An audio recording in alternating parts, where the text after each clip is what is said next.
Hallo. My naam is Sanet. En ek is alkoholist.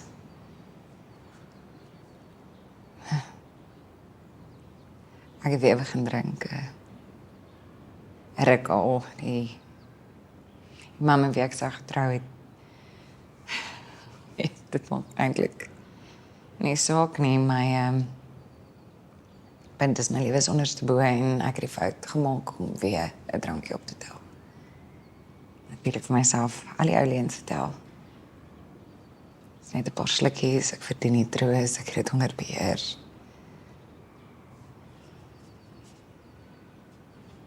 Voordat ek my oë kon uitvee, het die monster my weer in die keel beet gehad.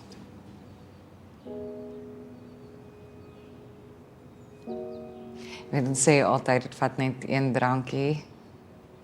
Maar 1000 is nie genoeg nie, is nie so waar nie. So, ja. Vat een drankie om die wysheid te val, maar is nie genoeg om die pyn weg te vat nie.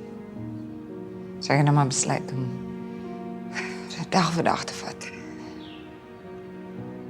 My lewe is nie maklik op hierdie oomblik nie, maar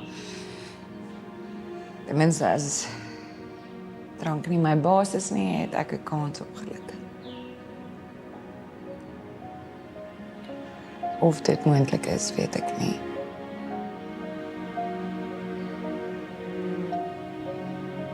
Maar om hier te wees en hierdie vertrek gee my hoop. So dankie dat julle na my geluister het. Dankie, Sanet.